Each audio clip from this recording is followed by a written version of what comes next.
de algunos árboles que son estáticos, tienden a quebrarse, ser desarraigados, y lo vemos muchas veces en las noticias cuando ocurren estos fenómenos. En la práctica corporativa muchas veces ocurre algo muy similar. Es decir, hay compañías que interpretan muy bien los tiempos que estamos viviendo, los cambios que se están suscitando, y es claro que el clima que existe en la actualidad ha cambiado muchísimo en distintos ámbitos, el ámbito económico, ¿verdad? Ámbito medioambiental, salubridad, entre otros. Sin embargo, otras empresas o instituciones tienden a solamente quedarse con la forma de hacer las cosas antigua, por decirlo así, ¿ah? Refugiarse en una manera de hacer las cosas que genera más confianza, es lo que uno conoce, ¿verdad? Pero no son capaces de cambiar la hoja de ruta cuando hay cambios. Y cuando esto no se produce, muchas veces hay un impacto bastante grande en las empresas, ¿verdad? Por no adaptarse. Vamos a ver algunos ejemplos de que esto es así. Probablemente muchos recuerdan la marca BlackBerry, ¿verdad? Una marca muy conocida durante la primera parte del siglo XXI. Muchos de nosotros ocupamos con mucho gusto estos dispositivos. Se caracterizaban por este teclado QWERTY, ¿verdad? Que era bastante fácil de emplear y que además tenían una tecnología bastante innovadora en cuanto a mensajería. Sin embargo, ellos confiaron demasiado en el mercado que tenían cautivo, que en algún punto llegó a alcanzar el 50% del mercado estadounidense y el 20% a nivel mundial. Y prácticamente el nicho de ejecutivos era completo. Sin embargo, ¿qué ocurrió? Por su incapacidad de seguir adaptándose e implementar avances tecnológicos, a diferencia de lo que hicieron, ¿verdad? Apple, y en el caso de también el sistema Android, quienes hicieron ingentes esfuerzos para trabajar un celular con pantalla táctil. Bueno, finalmente BlackBerry en realidad no pudo con este cambio. Muchos de nosotros cedimos también a las bondades de estos nuevos dispositivos, y para el año 2012 prácticamente habían perdido gran parte de su clientela. Al año 2015 ya la cortina estaba prácticamente cerrada, y hoy en día ni siquiera existe este sistema, ¿verdad?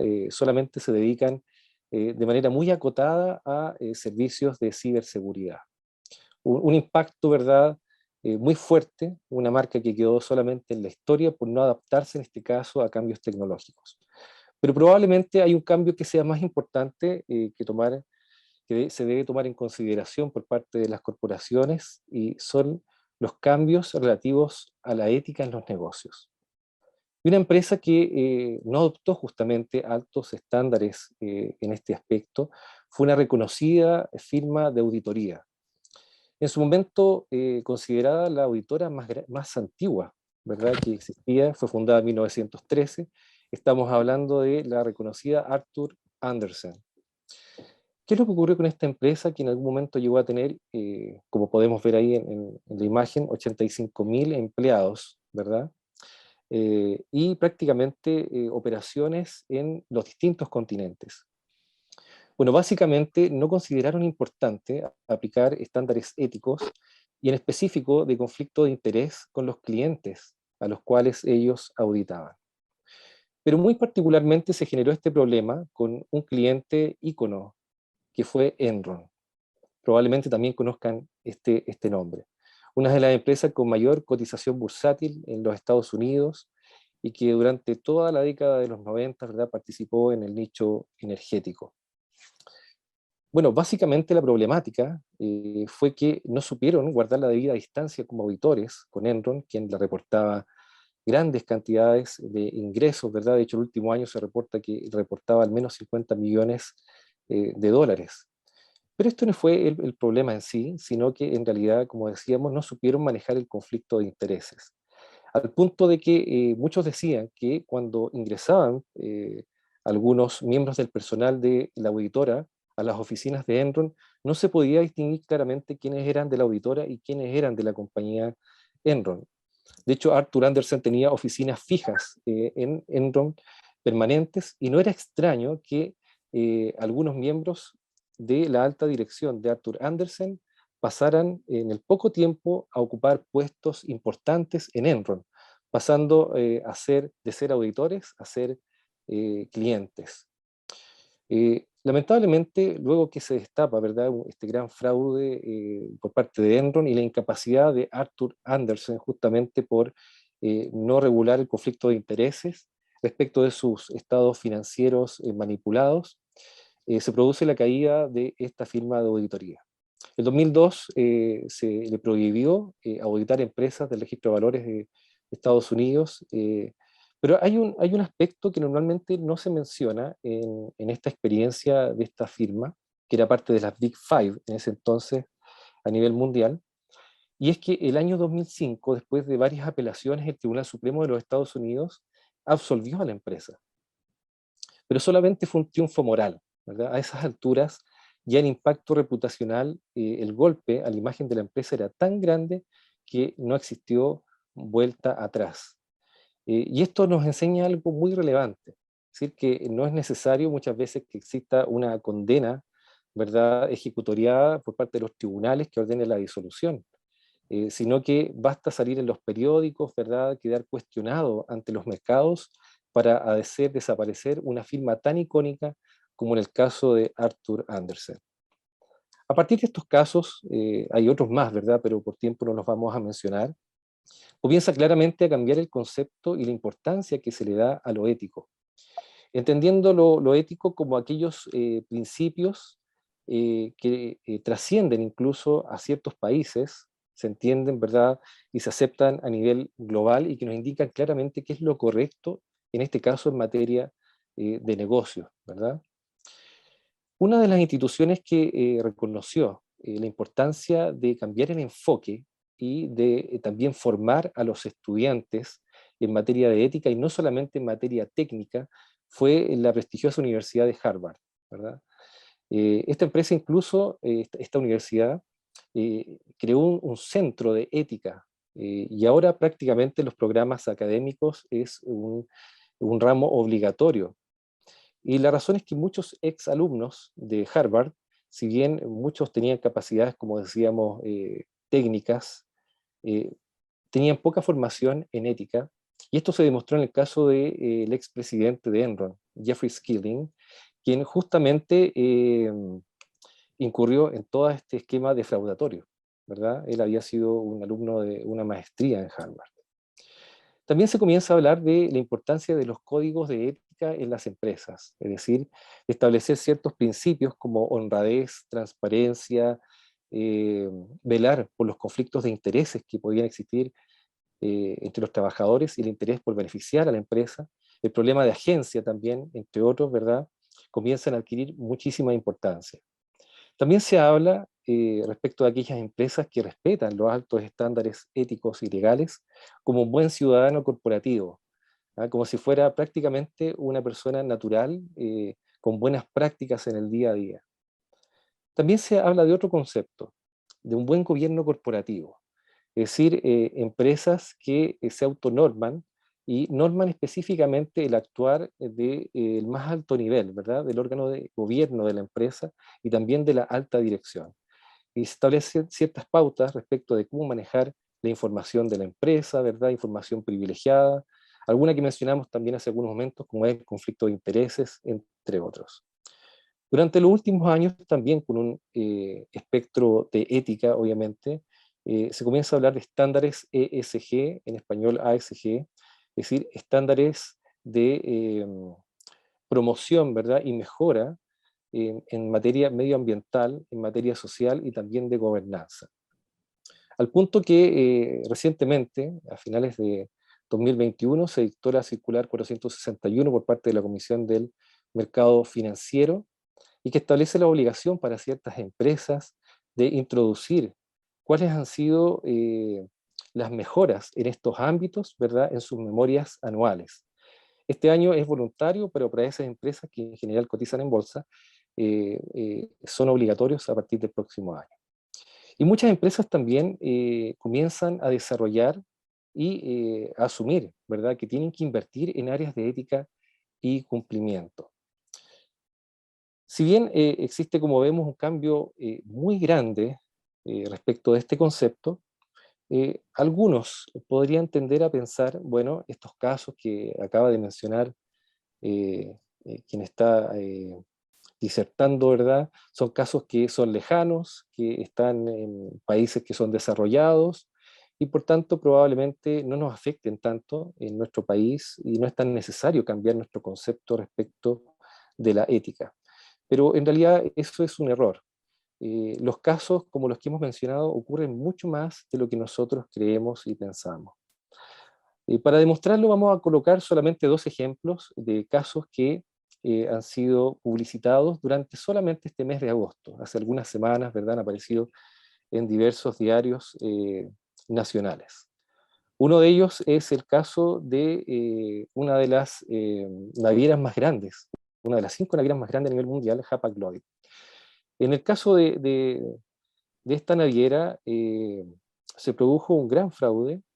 Pero lo más llamativo de todo esto, un fraude que sumó 2.300 millones de pesos, pero estuvo involucrado un cargo crítico de la empresa, nada menos que el gerente de finanzas de ella. Y en un esquema que fue bastante burdo, por decir así, puesto que creó una empresa y la inscribió dentro del sistema SAP como un proveedor más, ¿verdad? Y se asignaban ciertos pagos por servicios que evidentemente no se habían prestado. Esto durante al menos 5 años, ¿verdad? Y además generó un esquema de lavado de activos donde involucró a su familia, comprando diversas propiedades en el sur, ¿verdad? Incluso algunos centros de turismo, casas en el sector oriente que fue vendiendo y fue reinvirtiendo. Pero uno de los elementos que llama la atención en este caso es un elemento que normalmente está presente en quien comete fraude, que siempre uno debe estar atento, ¿verdad? Y que es lo que se denomina la racionalización, es decir, la justificación al cometer estos fraudes. Hay un testigo que mencionaba que él constantemente declaraba que no se le pagaba lo justo por el trabajo, el buen trabajo que él realizaba. Y este gerente llamativamente fue premiado hace poco tiempo por su alma mater como uno de los mejores de su generación.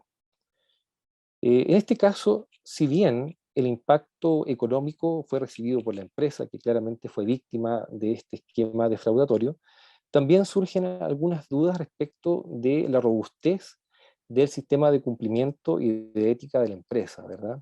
Surgen algunas preguntas, por ejemplo. Eh, ¿Cuáles eran los estándares de due diligence al contratar al personal? ¿Tenían algunos exámenes, por ejemplo, para determinar el grado de adhesión a los principios éticos?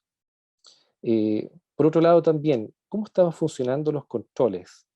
Dado este esquema tan burdo, ¿verdad? Donde a veces incluso mencionaba el relato que solicitaba cheques para pagar directamente algunos flujos de 100, 150 millones a las cuentas de las sociedades donde él aparecía como representante legal. Por tanto, si bien el impacto es para, como decíamos, económico, para Hapag-Lloyd, pero también hay un impacto imagen, ¿verdad? Porque queda dando vuelta justamente estas cuestiones importantes y la robustez de su sistema de prevención de delitos y de cumplimiento. Además que nadie tampoco se atrevió a denunciar estas prácticas que probablemente fueron observadas por algunos funcionarios, ¿verdad? Y no funcionaron los canales de denuncia en su momento. Otro caso que también ha tenido mucha cobertura durante este mes es el caso de los casinos, ¿verdad? Estamos hablando de Enjoy, Sun Dreams y Marina del Sol, dos de las cuales hace poco también estaban en proceso de fusión.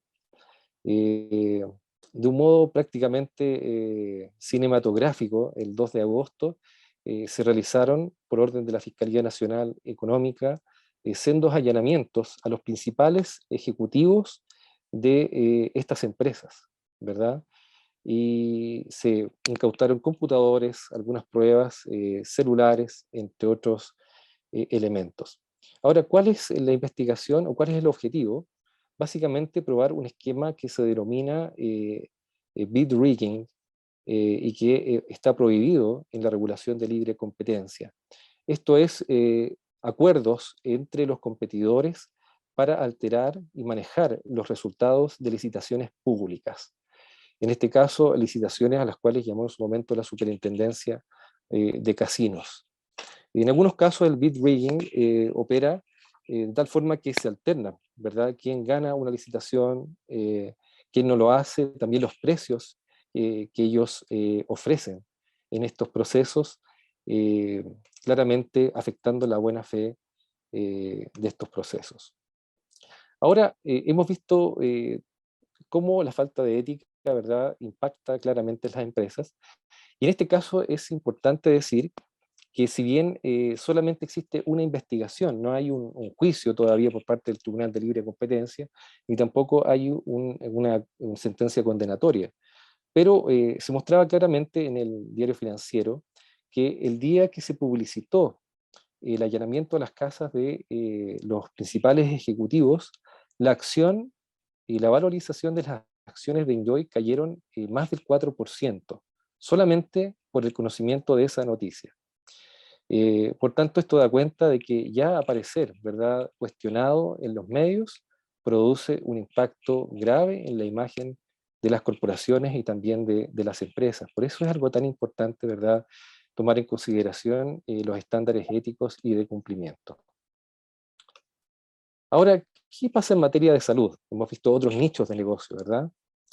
Bueno, sabemos que la salud es uno de los derechos más importantes y ámbitos más sensibles, ¿verdad?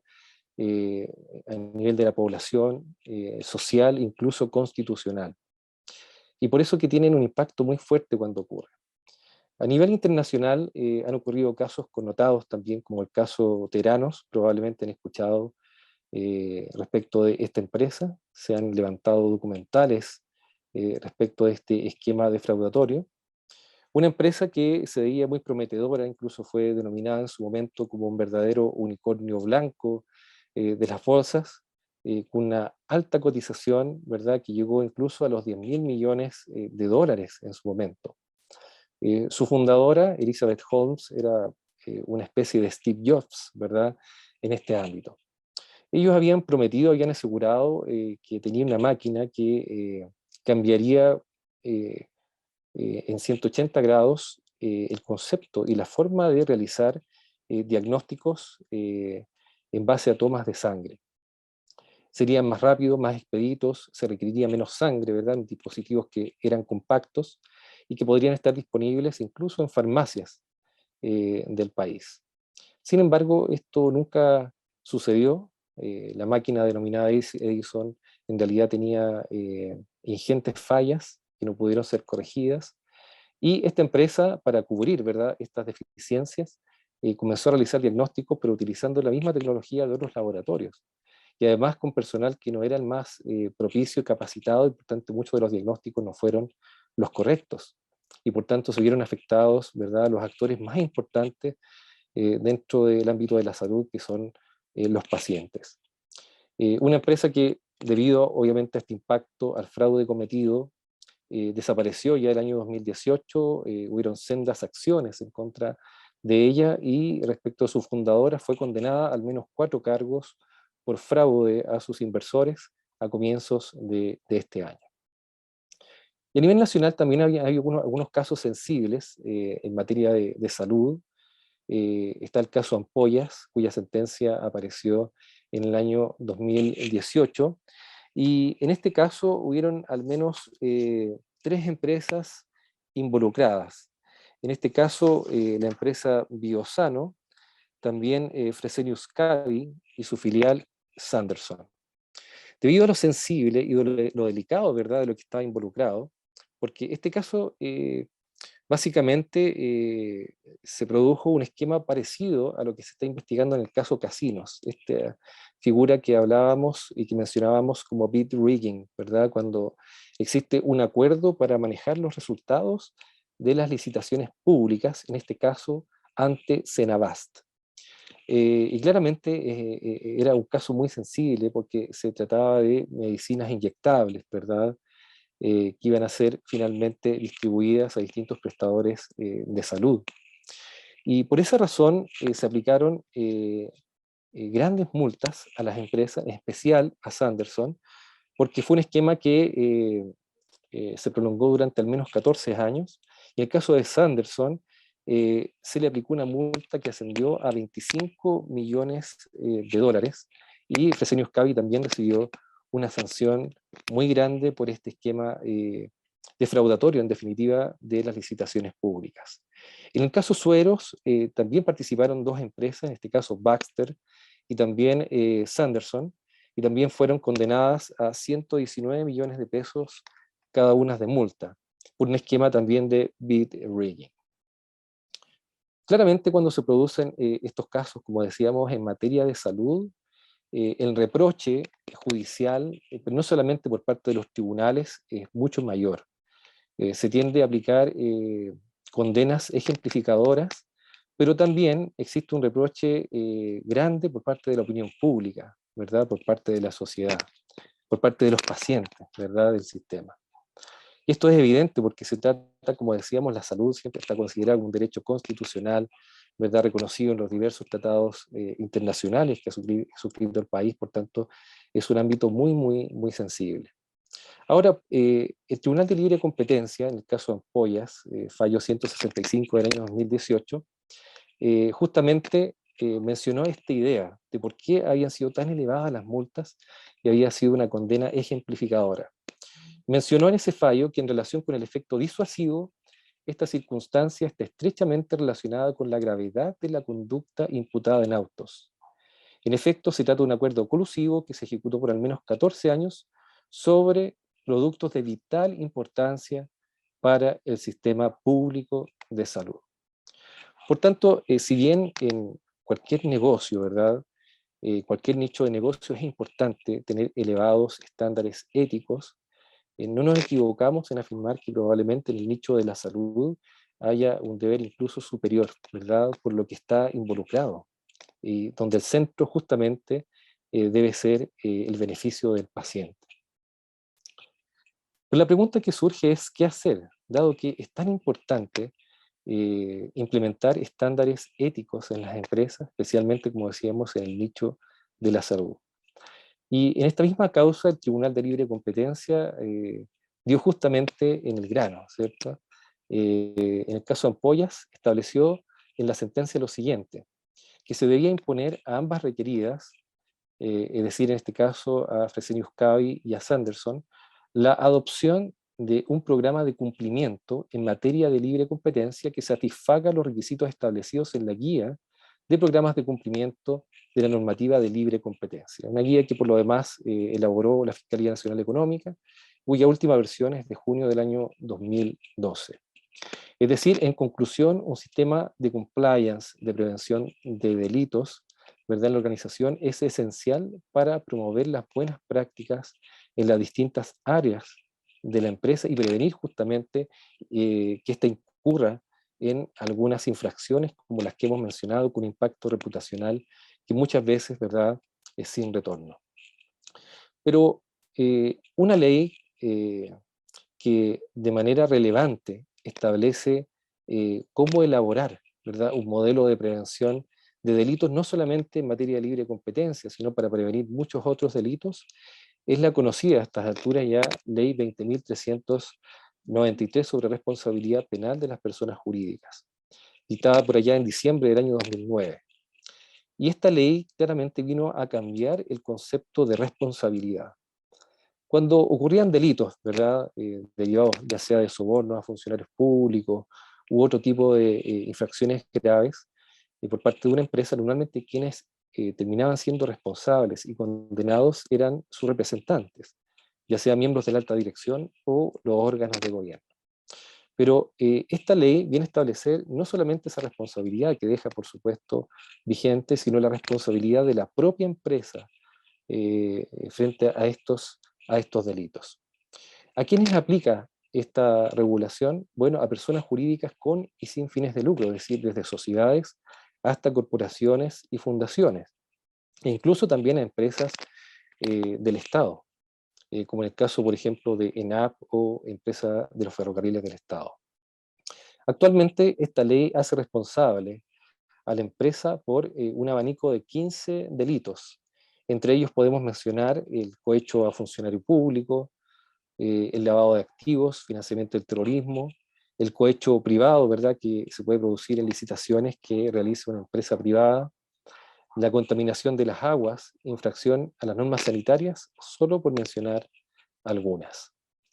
La importancia de esta ley, adicionalmente, es que establece la posibilidad de eximirse de responsabilidad penal en caso de que se diseñe, pero lo más importante, se implemente un modelo que prevenga delitos.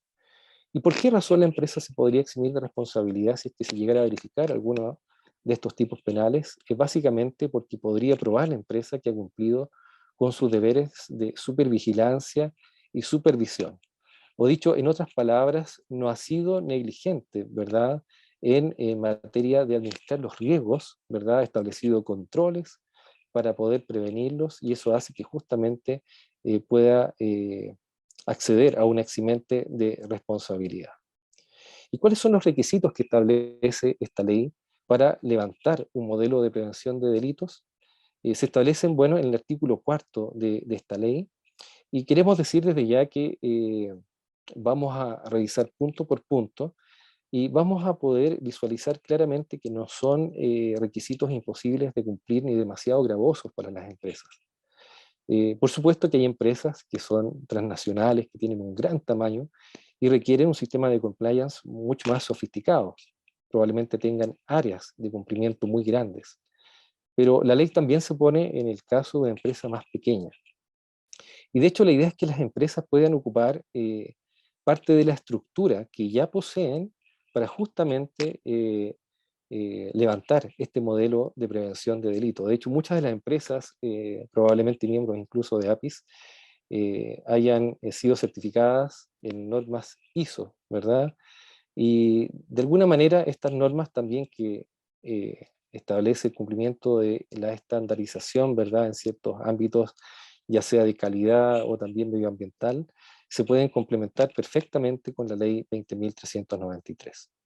¿Y cuáles son los requisitos que establece esta norma? En primer lugar, la existencia de un encargado de prevención de delitos, es decir, alguien que esté encargado de administrar este sistema, ¿verdad?, de efectuar el levantamiento de riesgos, siempre también con el apoyo de la alta dirección y el órgano de gobierno, de difundirlo, de realizar mejoras, actualizaciones, implementar controles, entre otros aspectos. Como decíamos, en algunas empresas probablemente designen o contraten a alguien especialmente para el desarrollo de este cargo. Pero también establece la ley que pueden ser personas que ya ejecutan ciertas funciones en su interior. Así, por ejemplo, los encargados de auditoría interna o también de Contraloría. Lo importante es que idealmente no formen parte de su administración, ¿verdad? Que haya una cierta independencia por parte del encargado de prevención de delitos. Sin embargo, a pesar de ello, la ley se pone en el caso de empresas más pequeñas, ¿verdad?, que probablemente no tengan incluso los recursos para contratar a alguien externo que realice estas funciones. Y menciona que en aquellas empresas que tengan ingresos inferiores a 100.000 unidades de fomento, pueden ejecutar esta función el administrador, el controlador o incluso el dueño de la empresa. Como segundo requisito, se deben también asignar medios, ¿verdad?, y facultades al encargado de prevención de delitos. Y estos medios pueden ser físicos, desde una oficina, ¿verdad?, un presupuesto también para eventuales investigaciones, y también facultades para que pueda, por ejemplo, solicitar información a las distintas áreas para realizar los levantamientos de riesgos necesarios, para poder hacer seguimiento a la ejecución de los controles que se han establecido al interior de la empresa. Y también es importante que tenga, como decíamos, cierta independencia y pueda acceder de manera directa al órgano de gobierno para informar sobre su gestión y también sobre el modelo de prevención de delitos. En tercer lugar, es importante que exista un sistema de prevención, estructurado normalmente por algunos manuales sobre prevención de delitos que establecen la estructura que conforma, ¿verdad?, este sistema, algunas políticas que abordan de manera más casuística y específica algunos aspectos importantes del modelo, como por ejemplo la relación con funcionarios públicos, procedimientos para regular las donaciones, entre otros aspectos. También es importante que se establezcan controles, ¿verdad?, que estos se puedan sintetizar en una matriz de riesgos, que justamente sinteticen cuáles son los controles para mitigar riesgos específicos de comisión de ciertos delitos que contempla la ley y se asignen también responsables de ejecutar los mismos. La empresa también debe contar con canales de denuncia, ¿verdad? Con estos canales tan importantes de whistleblowing y que en muchos casos han sido esenciales para poder detectar falencias en el sistema y efectuar mejoras, ¿verdad? En Estados Unidos muchos de los grandes fraudes fueron detectados justamente a través de estos canales que idealmente deben estar disponibles para los stakeholders internos y también para los externos que pudieran remitir información relevante, incluso si es necesario de manera anónima. Y también poder comprometer a los trabajadores con el compromiso de cumplimiento con estos estándares, ¿verdad?, de ética y cumplimiento. Y por eso se establecen cláusulas, ¿verdad?, o nexos de contratos con cláusulas donde se compromete a todos los miembros de la empresa con, como decíamos, con estos estándares. Y finalmente es esencial la supervisión, ¿verdad? Eso lo establece cualquier ISO, que es importante la revisión de los procesos para ver si los controles se están ejecutando de manera correcta, actualizar también el modelo cuando han aparecido nuevos delitos, por ejemplo, para poder enfrentarlos de la mejor manera. Ahora, junto con ello, es esencial para que funcione bien un buen sistema de prevención de delitos, de ética, que se cumpla el principio denominado y muy conocido como tone at the top, es decir, el tono desde arriba, desde el más alto nivel. Porque como dice el dicho, el ejemplo finalmente es el que arrastra. Por tanto, el ejemplo que dé los miembros del órgano de gobierno, también de la alta dirección, es esencial para que los restos de los trabajadores se sientan impulsados, ¿verdad?, a hacer lo mismo. Ahora, ¿cómo se refleja este tone at the top? Bueno, si bien se refleja en parte con un compromiso escrito, ¿verdad?, donde haya una adhesión y un apoyo férreo a los altos estándares éticos y también legales, es importante que las decisiones que se adopten también transmitan esta idea de compromiso. Así, por ejemplo, que el órgano de gobierno considere al área de compliance como un socio estratégico, consultivo cuando haya que tomar decisiones relevantes para ver los riesgos, ¿verdad?, con antelación. También cuando se colocan metas, porque cuando, por ejemplo, el órgano de gobierno menciona que lo importante es obtener resultados a como dé lugar o como sea, el mensaje que se está transmitiendo probablemente es el fin justifica los medios, ¿verdad? Por tanto, podría transmitirse una idea equivocada y que deje de lado los principios éticos que se han tratado de implementar en la empresa. Y por supuesto, la participación en las capacitaciones, desde el más alto nivel, eso también transmite un compromiso con los estándares éticos y de cumplimiento. Y por supuesto es importante las actividades de difusión y capacitación que se realicen del modelo de prevención de delitos, ya que un modelo que no se difunde no existe para los trabajadores, ¿verdad? No van a saber cuáles son las obligaciones que impone, ¿verdad?, este sistema, cuál es el rol que cada uno de ellos deben cumplir para apoyar estos altos estándares en materia de ética.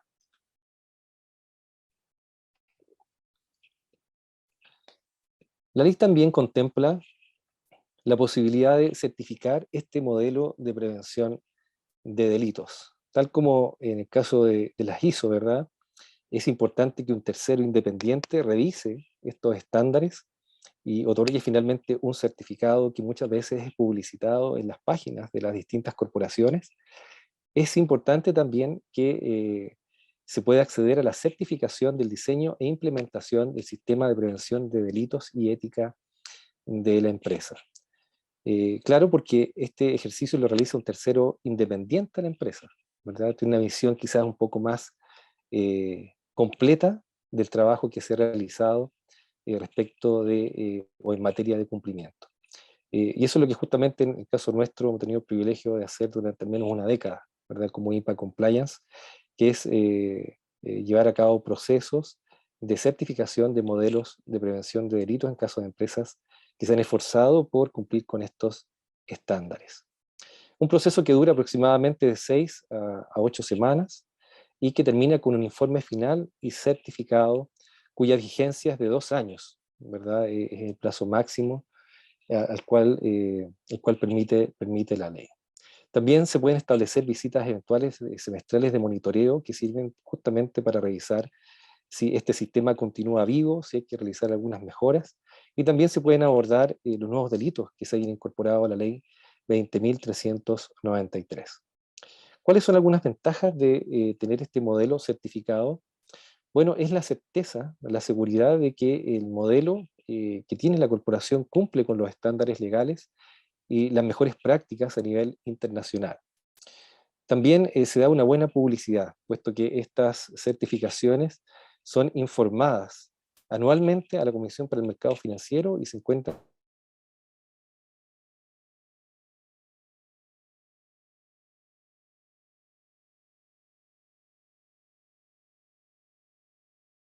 elevar sus estándares en esta materia.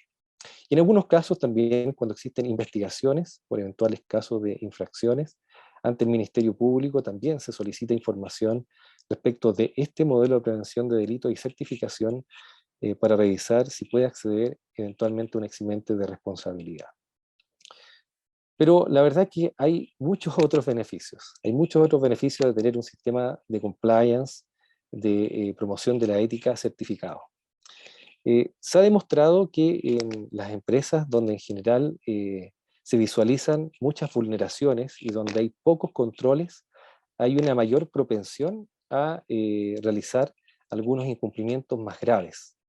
Esto se denomina la teoría de las ventanas rotas, ¿verdad? Cuando, por ejemplo, se ve una industria o una fábrica que tiene sus vidrios rotos, que en general no hay ningún candado en las puertas de acceso, en general va a pasar poco tiempo hasta que alguien vandalice esa fábrica, fuerce las puertas y probablemente cometa algunos delitos en su interior. Lo mismo un automóvil que se deja en abandono y que se ve sucio, ¿verdad? Al poco tiempo le van a sacar probablemente las ruedas y también lo van a vandalizar. Estos estudios demuestran que en las empresas que se esfuerzan por tener elevados estándares éticos y de cumplimiento, en general entre un 80 y 90% de los trabajadores no van a cometer ningún fraude en la empresa, ¿verdad? Por tanto, es un beneficio que es apreciable incluso de manera métrica. También produce eficiencia operativa, porque más que trabajar en realidad los procesos, cuando se realizan levantamientos de riesgos y también controles para evitar delitos como por ejemplo el de soborno, financiamiento del terrorismo, también hay un control más exhaustivo de los recursos también y se evita que hayan fugas, ¿verdad? Innecesarias de la empresa produciendo menoscabo en la misma. Por tanto, también se pueden corregir aspectos operativos en la medida que se implementa este sistema. También hay un impacto positivo en los diversos stakeholders. Sobre todo queremos centrarnos en los internos. Está demostrado que los miembros de la empresa, cuando se sienten cómodos, ¿verdad? Por la imagen que tiene la empresa en que trabajan y se sienten orgullosos de ella, tienden a permanecer más tiempo. Por tanto, es una manera de retener talento, ¿verdad? Buenos trabajadores para que permanezcan en la empresa. Y también hay estudios que demuestran que incluso algunas nuevas generaciones, como por ejemplo los millennials, tienen una propensión a cambiarse rápidamente de trabajo cuando no se sienten cómodos en una empresa. Por tanto, si hay un buen talento, ¿verdad? Una buena imagen ayuda mucho a la permanencia de ellos. Pero algo mucho más importante es que, como decíamos, el centro en materia de salud y quienes son proveedores también en este ámbito, es que los pacientes son los más beneficiados. En la medida, por ejemplo, que no se alteran las licitaciones públicas, ¿verdad? No se altera la buena fe en estos procesos, lo más probable es que las entidades públicas que adquieran elementos adquieran mejores insumos médicos de mejor calidad y también a precios mucho más competitivos. Y por supuesto que esta ganancia también va a ser transmitida a los pacientes, ¿verdad? Eh, otro aspecto que es importante mirar en cuanto a beneficio es la diferenciación de mercado. Ahora se pone muy en boga, ¿verdad? O se da mucha importancia a una empresa que tiene un sistema de compliance versus el que no la tiene.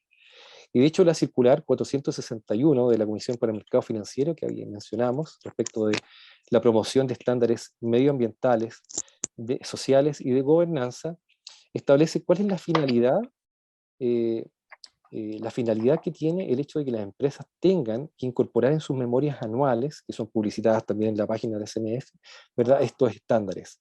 Y menciona que la normativa busca proveer de esa información a objeto de que los inversionistas, el público, en general puedan evaluar y seleccionar aquellas alternativas de inversión en que estarían mejor resguardados sus intereses y distinguir aquellas compañías más preparadas para identificar, cuantificar y gestionar sus riesgos. Por tanto, claramente hay un aspecto, ¿verdad?, un efecto diferenciador respecto de aquellos que sí tienen estándares de los que no lo tienen, ¿verdad? Por tanto, es importante tomar en consideración esto. Y a pesar de que el objetivo principal, ¿verdad?, tiene que ver con, por supuesto, beneficiar al paciente, también se evita incurrir en sanciones bastante altas que establece la ley 20.393, que se deben considerar, ¿verdad? ¿Cuáles son algunas sanciones por cometer algunos de estos delitos, ¿verdad? Y no haber tomado medidas con antelación, haber levantado un modelo de prevención, ¿verdad? Y haber sido diligente en este sentido. Bueno, puede ser condenada la empresa incluso a la disolución, ¿verdad? Que es la muerte jurídica de una sociedad o una corporación. En segundo lugar, también puede establecerse una prohibición temporal o perpetua para celebrar actos y contratos con el Estado. Y claramente, en algunos casos, empresas donde sus clientes o su cliente principal probablemente sean organismos públicos o el Estado, esto es prácticamente una sentencia de muerte, ¿verdad? Estar 2 o 3 años sin poder contratar con estas entidades equivale al cierre definitivo. También la pérdida parcial o total de beneficios fiscales o prohibición absoluta de recepción de los mismos. Se refiere a ciertas subvenciones, ¿verdad?, que otorga el Estado o incluso algunos beneficios tributarios, ¿verdad? Quedan totalmente vetados de poder recibirlos. Y también altas multas a beneficio fiscal que en las últimas modificaciones a la Perdón, ley 20.393, sí. hay alguien con el micrófono abierto, por favor, ¿Cómo, apague el cómo? micrófono. Isaac, aprovecho de interrumpirte para decirte que nos queda poquito tiempo. Sí, ningún problema, estamos terminando, así que creo que estamos justo en el tiempo asignado, estimada Chen, así que muchas gracias por avisarnos. Mencionábamos que también las multas son muy altas, incluso llegan a 300.000 unidades tributarias mensuales y la publicación incluso de la sentencia en el diario oficial como recordatorio, ¿verdad?, de haber infringido las normas en cuanto a ética y legales. El tener un sistema finalmente, ya como palabras de conclusión, tener un sistema, un modelo de prevención de delitos certificado, también nos ayuda a adaptarnos de mejor forma a los cambios regulatorios que están existiendo en la actualidad. Hay un proyecto de ley en el Congreso que amplía el abanico, ley 20.393, probablemente a más de 30, ¿verdad? Haciendo un símil de lo que ocurrió en España y también otros países. Hay una figura también que el último día hemos escuchado, que es el denunciante anónimo. Actualmente ya está operativo a nivel de la Comisión para el Mercado Financiero con 21 casos y con un premio desde el 10 al 30% de la multa en el caso de que se apliquen, ¿verdad?, y se compruebe esta infracción. Y en el caso de la reforma tributaria, también. Un denunciante anónimo que puede ser incluso un stakeholder interno, ¿verdad?, que pueda denunciar estas prácticas. Y también, por supuesto, permite cumplir con estándares internacionales como la FCPA, UK Bribery Act, ley SAPIN 2, que en algunos casos incluso otorga competencia a Estados Unidos para revisar casos producidos en otros países. Y finalmente queremos encomiar también a APIS, porque hemos podido dar cuenta de que su órgano de gobierno, ¿verdad?, ha hecho grandes esfuerzos por promover estas buenas prácticas y han puesto, incluso han colocado con acceso a todos los stakeholders el código de ética, ¿verdad?, manual de prevención de delitos, que hemos leído con mucho interés. Tienen un canal de denuncias, así que creemos que esa es la dirección correcta, como hemos visto, y adaptarse a los nuevos tiempos. Todo esto va a permitir finalmente poder resguardar el bien más importante que tienen las empresas, ¿verdad?, en todo ámbito y por supuesto en materia de salud, que es su reputación. Muchas gracias por la atención, ¿verdad? Y ha sido un gusto poder participar en esta instancia para poder hablar de materia ética. Muchísimas gracias, Isaac. Como estamos un poquitito desfasados, vamos a dejar las preguntas para el final de la presentación de Christian Henel, que se tiene que retirar un poquito más temprano. Entonces, quiero dejar con ustedes en este momento a Christian Henel, director de APIS y gerente de Tecnigen, que tiene ya implementado y certificado un sistema de gestión de política anticorrupción, y que creemos que es re importante que lo comparta con nosotros, porque de alguna manera nos puede hacer ver desde la práctica qué significa, cuál es la importancia y cómo se puede hacer. Así que, Christian, muchísimas gracias por disponer del tiempo para compartir tu experiencia con nosotros hoy. Gracias, Chetna. Sí, mira, antes de entrar un poco en materia, tengo 3 laminitas nomás, mucho más corto que lo de Isaac, y contarles cosas muy prácticas.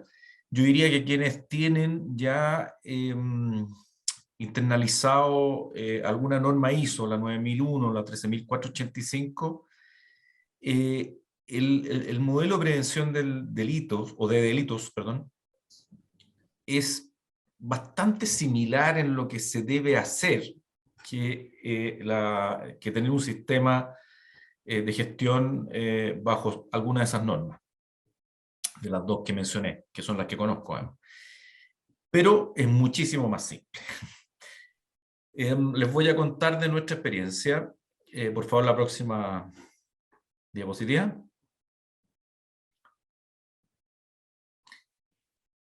Nosotros comenzamos por allá por el año 2019, el directorio nuestro tomó la decisión de acogerse a esta ley, seguir la ley, digamos, 20.393, que en aquella época, quizás después podrá corregirme o no, tenía, entiendo yo, definido 4 delitos. Hoy día él dijo que tenía 15 delitos, es decir, ha habido una evolución y cada vez son más los delitos que se incluyen a esta ley.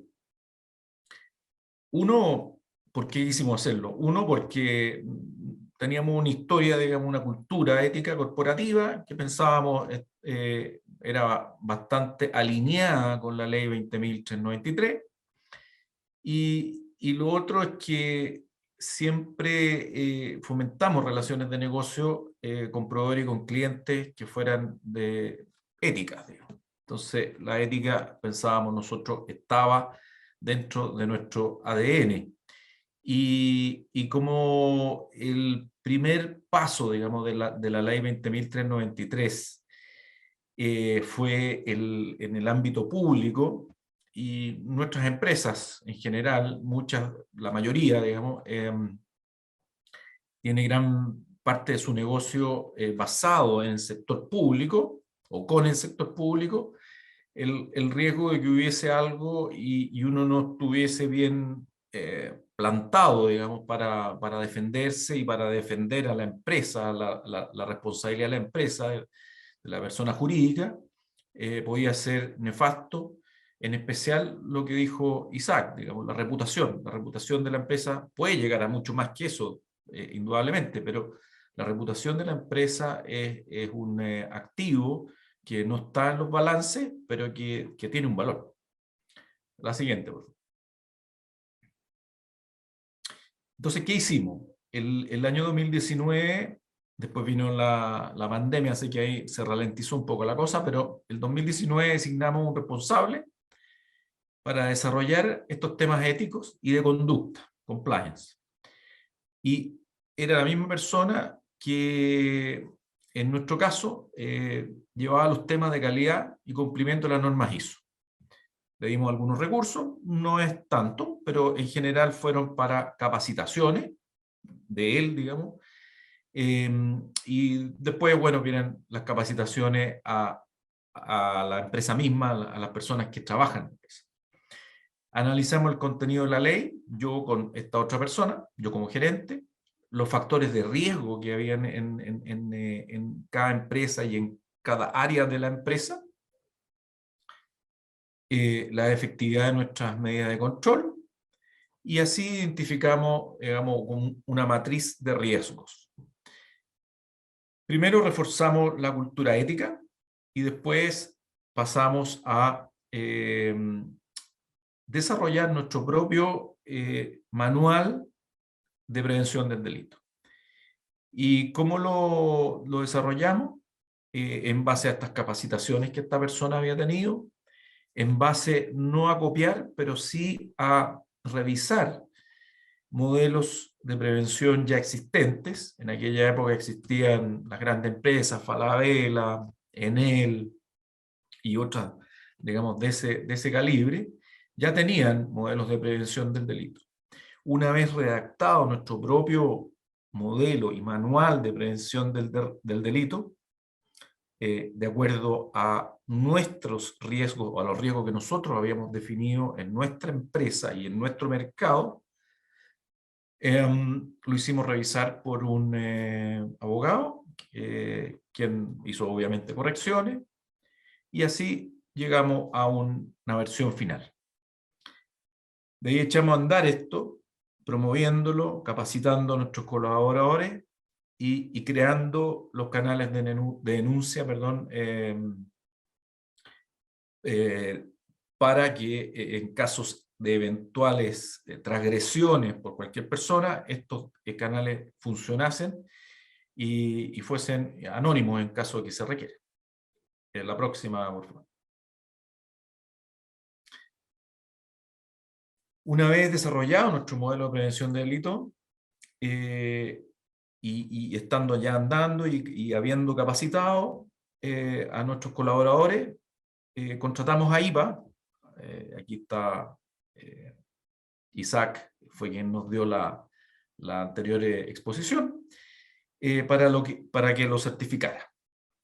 Y el primer certificado lo obtuvimos en agosto del año 21. ¿Ya? Después de, diría yo, más o menos entre unos 6 a 8 meses de que esto estaba andando ya con procedimiento, manual, capacitaciones, etc. Y luego en marzo de este año tuvimos la primera visita semestral. Aquí son visitas semestrales muy parecidas a las auditorías de renovación que se hacen bajo las normas ISO. Aquí se hacen estas visitas semestrales, la cual concluimos sin observaciones, también por la misma IPA Compliance. Es decir, esa ha sido nuestra experiencia. Yo creo que lo que más valor tiene, como les decía al principio, la reputación, y eso es algo que hay que cuidar. Y esto es, digamos, una herramienta para cuidar esa reputación. Obviamente que hay que vivir la herramienta tiene que estar viva dentro de las empresas, y para eso son las capacitaciones. Cuando ingresan nuevos colaboradores, también explicarles de qué es lo que se trata. Y así la ley, si uno cumple con la ley 20.393, la personería jurídica puede verse eximida de ciertas responsabilidades, siempre y cuando tenga y mantenga vivo este modelo de prevención del delito. Una de las cosas más importantes que hemos tenido, digamos, hemos visto, es es el tema de las consultas. Consultas antes de meter las patas, por así decirlo. O sea, consultas que se anticipan a tomar decisiones y probablemente cometer errores, porque no todo está descrito en un manual, sino que estos son criterios. Y ese criterio muchas veces tiene que pasar por ser analizado una cierta situación. Eso nos ha pasado porque sabemos que nuestros clientes muchas veces piden, oye, y esto y lo otro, y nosotros tenemos que saber si podemos acceder a ciertas consideraciones.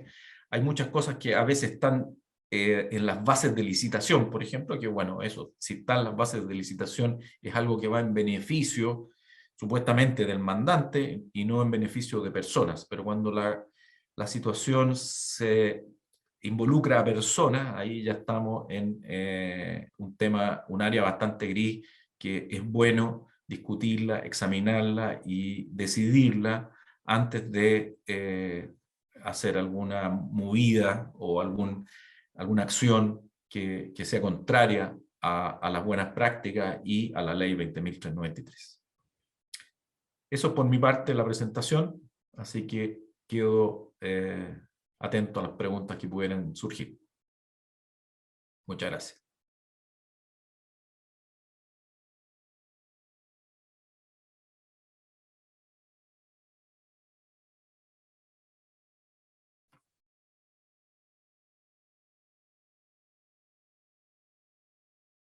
No se te escucha, Chetna, estás muteada. Está silenciada. Ups, ya, disculpen. No sé en qué momento se silenció esto. Bien. Bueno, muchísimas gracias, Cristian. Gracias, Isaac, también de nuevo. Sé que Cristian se tiene que retirar a las 18:15, así es que me interesa que compartamos las preguntas, ¿cierto? Que tenemos aquí en el chat, y voy por las que se han ido aquí juntando. La primera dice: ¿cuál es el rol de los colaboradores en la ética de la compañía? Y yo creo que esta pregunta es para Isaac. Muchas gracias, muy buena pregunta.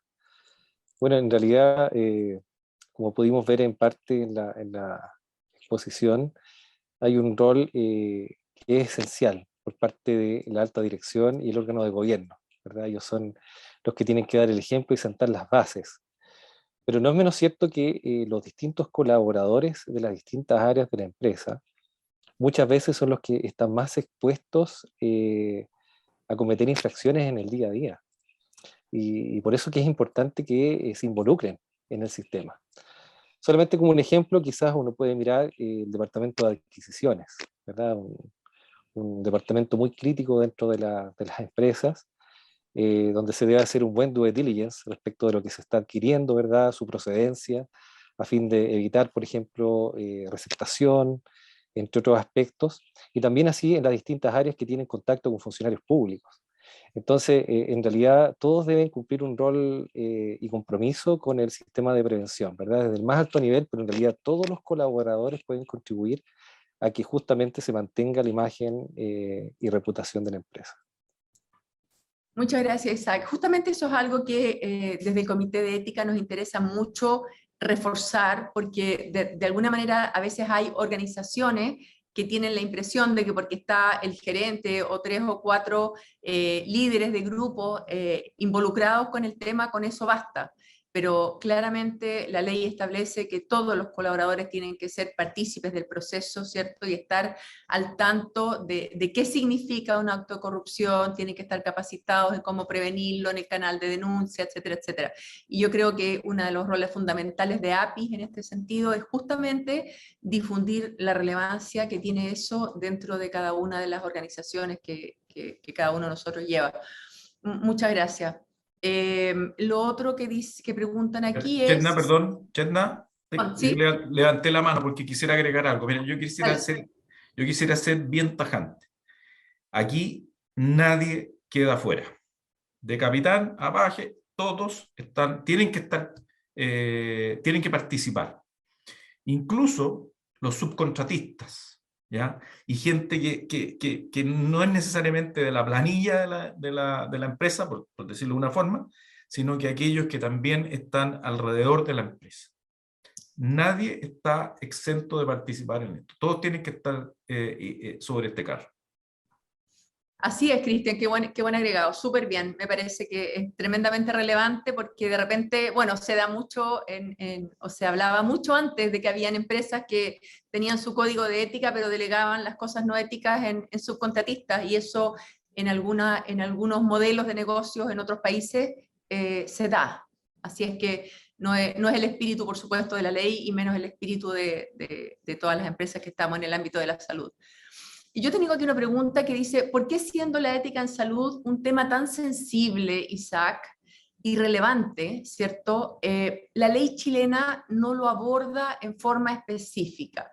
Como bien decía, bueno, tú de alguna manera señalaste cuáles son los temas que aborda la ley, y Cristian también dijo: no están dichas todas las cosas. Es cierto, es imposible decirlas todas, pero sabemos, por ejemplo, que la ley norteamericana sí establece parámetros sobre los cuales las organizaciones de la salud se pueden mover. Y eso te da un marco de acción y te permite decir, ok, esto la ley lo permite, estoy bien.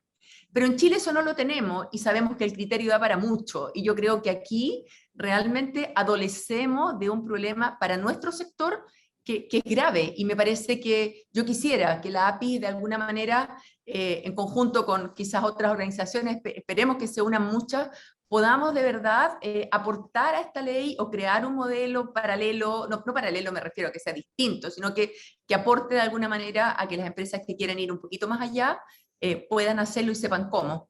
Pero no sé por qué la ley no lo incluye.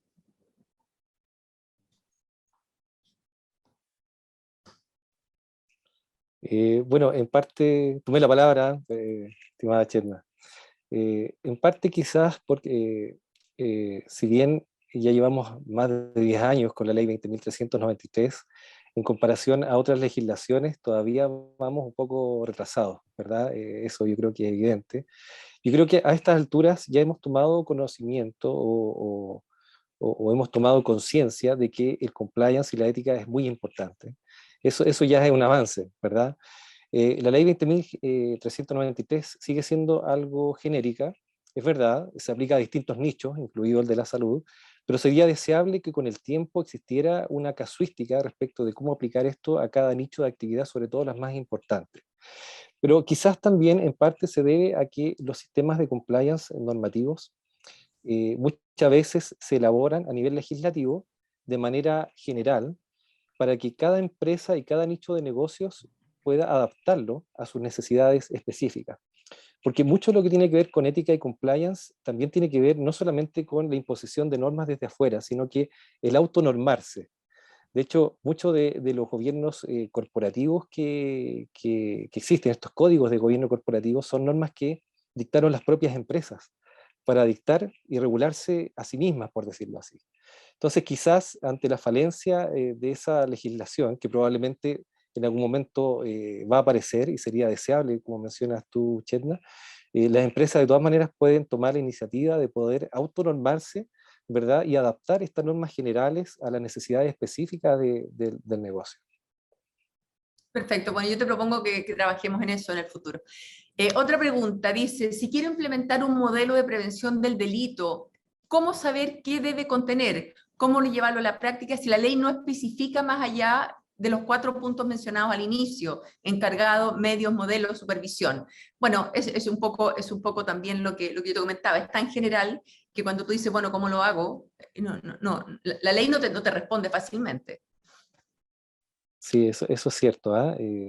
La verdad que nosotros fuimos una de las primeras leyes de responsabilidad penal en Latinoamérica y eso implicó que quizás se hizo con un poquito menos de métrica. Posteriormente aparecieron otras legislaciones, incluso en Perú la 30.424, otras que la hicieron con mucho más detalle, ¿verdad? Casuística, incluso adaptándola, de acuerdo a lo que conversábamos recién, a la realidad de la empresa, es decir, incluso divide entre empresas pyme, ¿verdad? Grandes empresas y los requisitos para cada una de ellas, entendiendo que la realidad no es la misma. Eh, pero de todas maneras lo que podemos hacer es mirar los estándares internacionales, y creo que muchos hemos hecho eso. Claramente hay una ventaja en materia de compliance y de responsabilidad penal en Europa, ¿verdad? En Estados Unidos. Lleva muchos años, ¿verdad?, aplicando estas normativas y por tanto es bueno mirar cómo ellos han implementado estos sistemas, ¿verdad? Y por tanto eso puede ayudar claramente. Existen algunas ISO también referentes a compliance, como es el caso de la ISO 37001 respecto de gestión antisoborno, ¿verdad? Sistema de gestión antisoborno, y también de compliance penal, que quizás abordan con un poco más de casuística algunos de los requisitos que requiere un programa eficaz.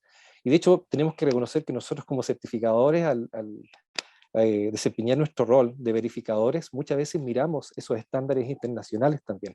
Así que es bueno complementar quizás con aquella. Perfecto, muchas gracias. La última pregunta que tengo aquí es, ¿qué tan accesible es en la práctica implementar en empresas pequeñas por personal y costos esta certificación? Bueno, yo creo que es absolutamente viable, ¿ah? Hay que reconocer que en un comienzo fueron las grandes empresas las que optaron por levantar modelos y certificarse. probablemente bancos, ¿verdad? Y se veía muy lejana la posibilidad probablemente de ejecutar estos modelos. Pero como mencionábamos también en parte en la exposición, la ley se pone en el supuesto de empresas más pequeñas. Por tanto, no hay que tener necesariamente un departamento tan grande de compliance en una empresa pequeña. Incluso en estos casos, el propio administrador podría ejercer las veces de encargado de prevención de delitos. Probablemente si el giro no es tan complejo, ¿verdad? Y no es una entidad tan regulada, los controles incluso pueden ser un poco más suaves, ¿verdad? Por tanto, va a estar menos expuesta quizás a algunos riesgos. Entonces, lo importante es que se adapte. Incluso cuando hablamos de los 15 delitos, hay empresas que probablemente no estén sujetas a todo ese abanico de delitos, sino que hay empresas que están, de acuerdo al levantamiento, obviamente que han hecho de manera muy seria, mencionan, mira, yo en realidad con el giro que tengo no estoy sujeto a delitos, por ejemplo, de extracción de productos vedados, ¿verdad?, sobreexplotados, entre otros. Entonces, es importante que en el fondo la empresa entienda que el modelo se puede adaptar a su necesidad, a su tamaño y a su realidad. Por tanto, es totalmente viable que lo pueda realizar. Y antes de irme, quisiera también meter un poco mi cuchara. Yo creo que yo dije que era más simple que la norma ISO, perdona Isaac, pero esa es mi percepción, digamos, ¿eh? Y también yo creo que es bastante más económico y más al alcance de empresas más pequeñas, digamos. Así que creo que anímense. Exacto. Bueno, yo creo que ese es el mensaje, Cristian, que queremos dejar hoy día, ¿cierto? Que es una certificación que se puede hacer desde cualquier tamaño de empresa, que es importante para nosotros, especialmente los que estamos en el ámbito de la salud. Yo creo que mi sueño sería que de verdad todos los que estamos en este sector tan sensible seamos capaces de tener una especie de protocolo ético con un marco de acción claro. Y si nosotros como Asociación de Proveedores de la Salud podemos ayudar a construirlo, creo que estamos disponibles. Necesitamos obviamente abogados aquí que participen también. Pero creo que ese es un poco el mensaje de la APIS, ¿cierto? Y la invitación a todos los que están presentes hoy día en esta actividad a sumarse a esta iniciativa, a impartir o a disponer de un código de ética dentro de la organización, a conocer la ley 20.393 y que todos sepan que es una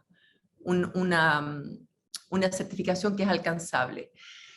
Bueno, y nuevamente quiero dar las gracias para alcanzar a despedir a Cristian. No, ya se fue ya, no alcancé, pero dar las gracias a todos. Creo que ha sido una exposición muy constructiva y confío en que esta tarde hayamos logrado sembrar la semilla de la ética y que cada uno de nosotros en las organizaciones, los que estamos acá presentes, podamos hacerla crecer, porque lo necesitamos en este mundo en el que estamos viviendo, ¿cierto? Con tanta agresividad, tanta ambición a veces. Creo que hablar de ética nos lleva a un plano un poquito más espiritual, más profundo, y nos invita a todos a ser un poquito mejores también. Así es que eso es lo que yo quisiera aportar desde el directorio de APIS, desde el comité de ética de APIS. Así que muchas gracias de nuevo, Isaac. Muchísimas gracias a todos los que están hoy día participando, especialmente a los que se quedaron hasta el final. Sé que nos extendimos un poquito más de lo que habíamos pensado. Muchas gracias por la asistencia. Y lo esperamos en el próximo, con más colaboradores. ¿Eh? Adiós. Muchas gracias, Cherna, y muchas gracias a todos. Que estén muy bien. Adiós. Adiós.